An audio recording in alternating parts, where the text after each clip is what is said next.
So you've made it all the way out to Six Flags Great Adventure, and you want to get on all of the best attractions, but you're wondering to yourself, which ride should I go to first?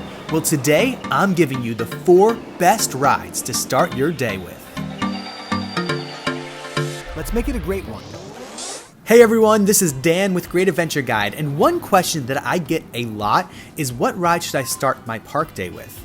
Now, I'm focusing in on the people who are planning to rope drop the park, which means to be there right when the park opens. They used to hold up a rope by the fountain to keep guests back until the park was officially opened, and then they would drop the rope, letting guests through. Rope drop, makes sense, all right. Anyways, obviously you're gonna want to go to some of the most popular attractions first thing in the morning so that you can ride them with little to no wait. And those are the attractions I'm focusing on. I'm also throwing in my number 1 choice for guests who might not be the biggest thrill seekers at the end. Well, actually, it's the one I rope drop the most often, and I'm all about thrills, so I guess everyone should stick around for that one. We're going to start with my number 1 recommendation for you, and this one might be a surprising one to some. It is Six Flags Great Adventure's award-winning wooden roller coaster, El Toro. When it opened in 2006, it held the record for the world's steepest wooden roller coaster, and man, does El Toro whip you around like nothing else. It is an airtime junkie's dream and really lives up to the whole bull riding expectations that its name brings. El Toro means the bull in Spanish, in case anyone missed that. Anyways, El Toro is no doubt one of the most intense ways to start your day. If you forgot to drink your morning cup of coffee, El Toro will definitely wake you up. It's really no wonder that this coaster is so popular and has such a big following. And even though each train can hold up to 36 people at a time, which is pretty good as far as capacity goes, the operations here are notoriously slow. The computer system is very picky, and a lot of guests have difficulty fitting properly into the seats, which means that attendants often need to go back to different guests after already checking the whole train and really push down on their lap bars with a good bit of force, pinning the guest to their seat before the train is deemed locked and safe. So this whole process, it makes it nearly impossible for ride attendants to move quickly. While most roller coasters tend to have shorter lines as you get later into the evening, on busier summer days, El Toro can keep its hour-plus wait right up to park close, which is why this is my number 1 choice when it comes to rope dropping. Is El Toro worth a longer wait? Absolutely, especially if you ride it towards the back of the train. Oh my goodness, so intense from beginning to end. But why wait in a long line if you don't have to? On to my second ride recommendation. But first, if you're finding this video to be valuable, go ahead and give it a thumbs up. That really helps me out a lot. All right, my number 2 choice is Kingda Ka. This is the big kahuna, the one that you can brag about riding to all your friends and family. The world's tallest and America's fastest roller coaster, Kingda Ka. It's so good. You have to ride it at least once. Just do it. Sure, it goes 120 miles per hour in 3.5 seconds and shoots you 456 feet into the air, but it'll be over in like 10 seconds. It's great. Do it. It's worth it. Kingda Ka obviously gets longer wait times throughout the day, especially since it has to wait for Zumanjaro Drop of Doom to finish its ride cycle before Kingda Ka can actually launch off.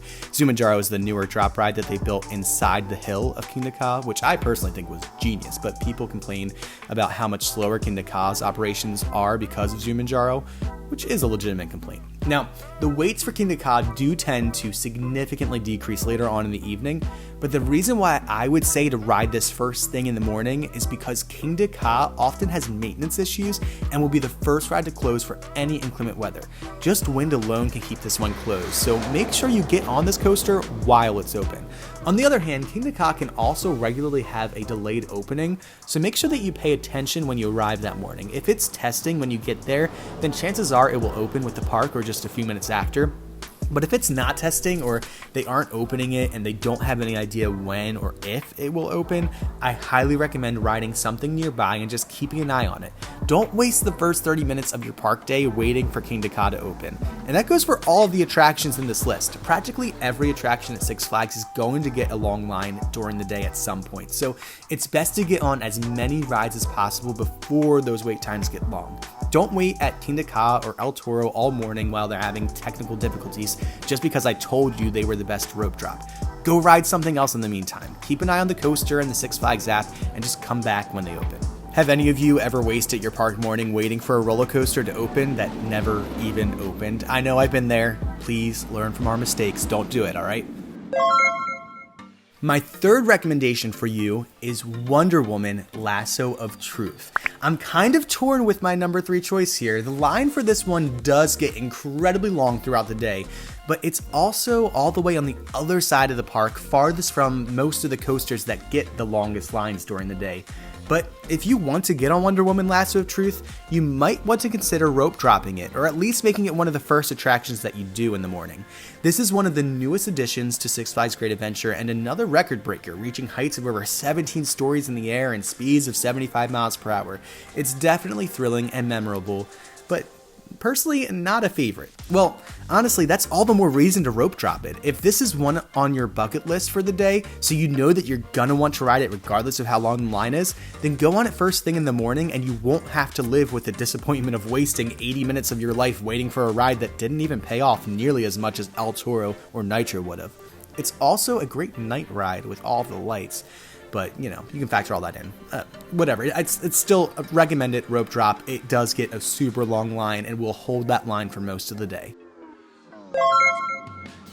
And finally, my last rope drop recommendation, this is the one that's probably most beneficial for families. Number 4 on the list is Justice League Battle for Metropolis, which is an incredible attraction. It's a 4D interactive attraction that is probably, of all the rides at Six Flags, the only one that really reaches that Universal Studios level of quality when it comes to an attraction. It's fun for the whole family, though it might be a bit intense for the youngest kids. Not that the ride itself is too fast or thrilling, but the content with the Joker, especially the first scene with the men in jumpsuits, it's a little bit creepy, and you are shooting people, but just to stun them, but they pretty much fall over dead anyways, and a helicopter explodes while people are still in it. You know your kids. Just make sure that they're ready for that kind of thing. So for me, as a lover of DC animated movies and shows, this attraction hits on every level, and I'm not the only person who loves it because the line can get out of hand.